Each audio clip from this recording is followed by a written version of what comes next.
టాటరా classic రెటినాలకు world class treatment ఇప్పుడు మన భీరంగూడలో American laser eye hospitals. మీరు చాలా దైవభక్తి కలిగినటువంటి వ్యక్తి. అవును. ముఖ్యంగా వెంకటేశ్వర స్వామి అన్నా గానీ, అవునండి. శివుడు అన్నా గానీ చాలా ఇష్టం. మీరు ఒక మతాంతర వివాహం చేసుకున్నారు కదా, అవును. దాని తాలూకు మరి ఇబ్బందులు ఉండేవి కదా? అది ఏమి ఇబ్బంది లేదు. ఎందుకంటే నాకు ఆ విషయంలో తెలుసు, నేను ఎక్కువ దేవుడి పిచ్చి ఎక్కువ అని. ఖాజా మొహిద్దీన్ గారు నాకు అలాంటివి ఏమి ఉండేది కదా, ఆ రిస్ట్రిక్షన్స్ ఏమి లేవు, ఏం మతపరంగా రిస్ట్రిక్షన్స్ లేవు. మిమ్మల్ని వారేమి ఇబ్బంది పెట్టడం గానీ? నాకు ఎమ్మదం సమ్మదం అంటారు కదా, అలాగే అన్ని మతాల్ని నేను రెస్పెక్ట్ చేస్తాను, అన్ని దేవుళ్ళని ముక్తాను, చర్చికి వెళ్తాను. ఈవెన్ అల్లా అనేది కూడా నేను చాలా రెస్పెక్ట్ చేస్తాను. వాళ్ళ మతం కూడా వాళ్ళు ఎలా దేవుడు ముక్తారు దాన్ని కూడా నేను ఫాలో అవుతాను. మనం అన్ని దేవుళ్ళు ఎలా ముక్కినా మనం ముక్కే విధం వేరే తప్ప, బట్ మనం అందరూ మనుషులో ఒక్క స్పిరిటే ఉంటుంది. అందరూ చస్తే భూమిలోకి వెళ్తాం. అది ఎప్పుడు నాకు మైండ్ లో చిన్నప్పటి నుంచి ఉంది. సో అందుకని నేను అన్ని దేవుళ్ళు యాక్సెప్ట్ చేస్తాను, అన్ని దేవుళ్ళే ముక్కుతాను. ఇప్పుడు మీ మ్యారేజ్ తర్వాత మీ ఫ్యామిలీ, వాళ్ళ ఫ్యామిలీ, మీ ఖాజా మొహిద్దీన్ గారి ఫ్యామిలీ అంతా కలిసి ఉన్నారా? ఏమన్నా ఉండేవాళ్ళు బాగా, ఏం ప్రాబ్లం ఉండేది కాదు. బట్ ఇప్పుడు నేను సపరేట్ గా ఉన్నాను. మీరు సపరేట్ గా ఉన్నారు ప్రస్తుతం. పిల్లలండి? పిల్లలు ఉన్నారు, మీతో ఉన్నారు. పిల్లలు ఏం చదువుతున్నారు ఏంటి? ఫస్ట్ పాప వచ్చి 3rd స్టాండర్డ్, పాప వచ్చి 1st స్టాండర్డ్. చిన్నపిల్లలు? చిన్నపిల్లలు. 3rd standard 1st standard. అవును. ఎవరు కేర్ చూసుకుంటారు వాళ్ళని? అమ్మగారు ఉన్నారా? అమ్మగారే ఇప్పటికీ, అమ్మనే నాకు చాలా సపోర్ట్ చేస్తుంది అమ్మ. ఇప్పుడు మీరు కెరీర్ పరంగా ఏ నిర్ణయాలు తీసుకున్నా మీరు ఇక యూఆర్ లివింగ్ సెపరేట్? అవును. ఎలాంటి ఇబ్బంది లేదు? ఎలాంటి ఇబ్బంది లేదు. ఎన్ని కాంట్రవర్సీస్? నో కాంట్రవర్సీ ఏమీ లేదు. ఒక ఈడిపోయినా ఇప్పుడు మాట్లాడుకున్నా, ఫ్రెండ్లీగా మాట్లాడుకున్నా, అది వేరే విషయం. బట్ నాకు ఇప్పుడు ఓన్లీ నా ప్రొఫెషన్, నా పిల్లలు, అంతే ప్రపంచం. కానీ 2005 జూలై 14న మీ లైఫ్లో ఒక చిన్న బ్యాడ్ డే. ఆ రోజున మీరు సూసైడ్ కమిట్ చేసుకున్నారని చెప్పి ఒక వార్త అనేటువంటిది బాగా బయటకు వచ్చింది. నేను సూసైడ్ కమిట్ చేయలేదు. అదే అందరికి చాలా ఒక రాంగ్ ఇన్ఫర్మేషన్. అది వికీపీడియాలో కూడా నేను చేసుకోలేదు. అంటే ఆయన హస్బెండ్ అప్పుడు ఖాజా మొహిద్దీన్ గారితో ఉండేదాన్ని కదా, అప్పుడు ఆయన సూసైడ్ అటెంప్ట్ చేశారు. సినిమాలో కొంచెం సినిమాలు తీసి కొంచెం ప్రాబ్లమ్స్ ఎదుర్కోలేక, అప్పుడు ఫైనాన్షియల్ గా కొంచెం, ఫైనాన్షియల్ కూడా కాదు, ఏదో కొంచెం టార్చర్. డేట్స్ హీరోస్ ఇవ్వలేదని కొన్ని 2-3 సినిమాలకు అలా చాలా టార్చర్ కొంచెం ఆయన అనుభవించారు. కాబట్టి సో ఆ ఒక డిప్రెస్ లో ఆయన ఆ నిర్ణయం తీసుకోవడానికి వెళ్ళారు. నేను తోడున్నాను అంతే. అప్పుడు నేను అది చేయలేదు, నేను చేసుకోలేదు. అంటే నేను హాస్పిటల్లో ఉన్నాను కదా, చాలా మంది వచ్చినప్పుడు అన్ను కూడా అలాగే అనుకున్నారు, తెలియని వాళ్ళు. తెలిసిన వాళ్ళు అందరికీ తెలుసు, నేను చేసుకోలేదు. ఎక్కడండి మీ ఇద్దరి పరిచయం? ఎట్లా? అంటే ఆయన ఫస్ట్ తమిళ్లో నేను చేశాను కదా, చేసిన సెకండ్ మూవీ ఆయన ప్రొడ్యూసర్ గా చేశారు. ఆ సినిమాలో చేసినప్పుడు అలా. ఏ ఇయర్ లో మ్యారేజ్ అయింది? 99లో. 99. మంచి పీక్ పీరియడ్. ఇప్పుడు బాగా నడుస్తుంది మీ పీరియడ్. మీ పీరియడ్ బాగా నడుస్తుంది. ఇంకొక 4-5 సంవత్సరాలైనా ఇది కంటిన్యూ అయ్యి ఉండేది. ఒక 3-4 ఇయర్స్ అయినా ఉండేదాన్ని నాకు తెలిసి. ఏం లాంగ్వేజ్ లో? మాతృభాష కన్నడలో చేశాను.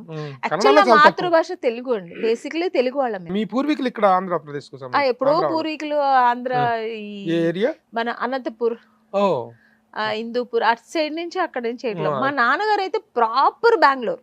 ఏం చదివారు మీరు బెంగళూరులో? నేను పెద్ద చదువులేండి, కానీ నాకు ఇంట్రెస్ట్ మొత్తం షూటింగ్స్, యాక్టింగ్, సినిమా, ఇదే. ఎలా స్టార్ట్ అయిందా? ఎలా జనరేట్ అయింది మీకు? అసలు అంత చెప్పడానికి ధైర్యం కూడా లేదు ఇంట్లో. చాలా భయం నాకు, అమ్మ అంటే చాలా భయం.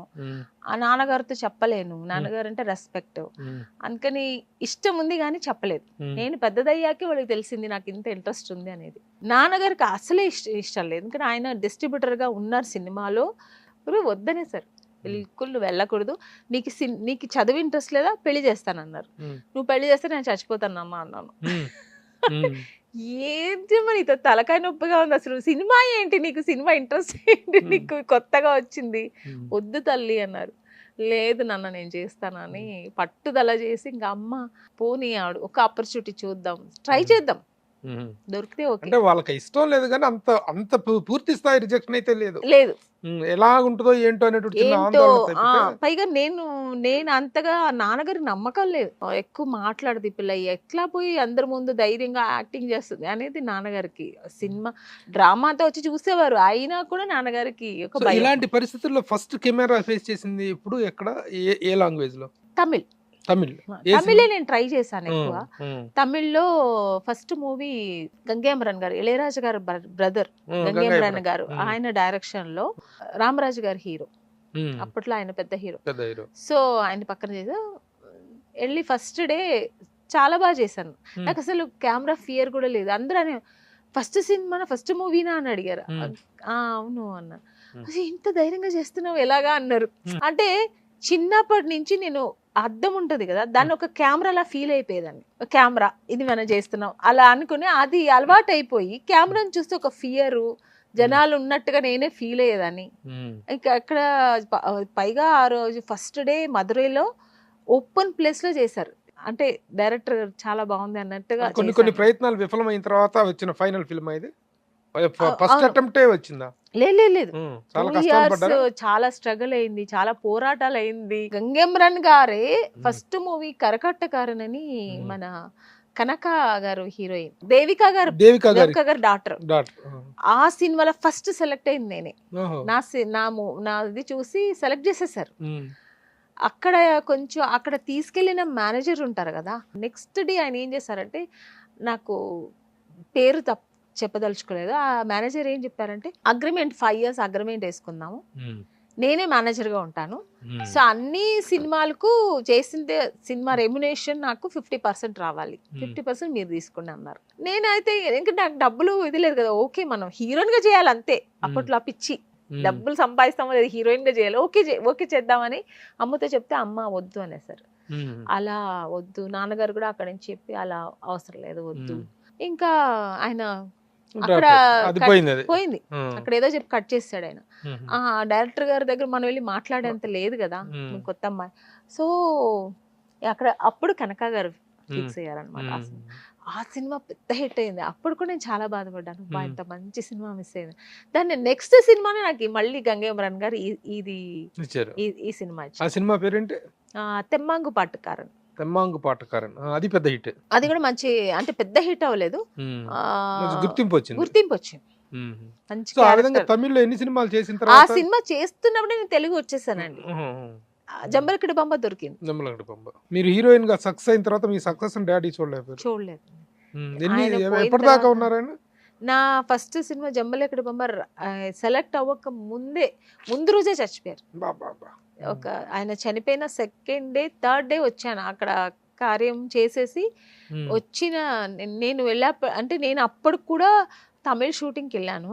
ఆ షూటింగ్ చేస్తున్నాను. అక్కడ నాకు వాళ్ళు ఏం చేశారంటే, నాన్నగారు పోయారనే విషయం చెప్పలేదు. చెప్తే ఈ అమ్మాయి వెళ్ళిపోతుంది, అక్కడ క్లైమాక్స్ జరుగుతుంది షూటింగ్. సో ఇంకా అవుట్డోర్ వాళ్ళు ఫోన్ వచ్చింది నాన్నగారు హోటల్కి. వాళ్ళు అప్పట్లంతా మనకు సెల్ ఫోన్ లేదు కదా, వాళ్ళు ప్రొడ్యూసర్ చెప్తే ప్రొడ్యూసర్ ఏం చేశారంటే, నాన్నగారికి ఏదో కొంచెం సీరియస్ అంట అనే చెప్పారు తప్ప చచ్చిపోయారు అనే విషయం నాకు చెప్పలేదు. సరే నాకు తెలియదు, సీరియస్ అనక టెన్షన్ అయ్యాను. టెన్షన్ అయితే ఆ రోజు ఆ ఫినిష్ అయ్యి నెక్స్ట్ డే పంపించారు నన్ను. నేను ఆ ఊరు నుంచి చెన్నై నుంచి బెంగళూరు వెళ్ళేప్పటికి 1.5 day పట్టింది. నేను వెళ్ళేప్పటికి నాన్నగారు ఫేస్ కూడా దొరకలే నాకు. దొరకలే, ఎందుకంటే అప్పటికే లేట్ అయిపోయింది. వాళ్ళు నన్ను అందుబాటులో లేదు నాకు చెప్పడానికి. కమ్యూనికేషన్ చాలా తక్కువ. అప్పుడైతే ఆ ప్రొడ్యూసర్ చాలా తిట్టుకున్నాను, కానీ ఏం చేయలేము, అలా జరిగింది. సో ఆ ఏడుపులో అది కూడా నేను బ్రదర్ ఒక్కడే వెళ్ళాను, నేను అమ్మ ఇద్దరు మిస్ అయ్యాం. నేను అమ్మ షూటింగ్ నుంచి వెళ్ళేప్పటికి కష్టమైంది. అమ్మ కూడా లేదు, అమ్మ నాతో ఉంది కదా షూటింగ్ లో, పరిస్థితి లేదు కదా అప్పట్లో. తర్వాత మా సిస్టర్ కూడా చూస్తే అక్కడ చెన్నైలో ఒకరు తెలిసిన వాళ్ళ ఇంట్లో వదిలేసి వెళ్ళాడు బ్రదర్. చాలా ఇబ్బంది అయిందారు అప్పుడు.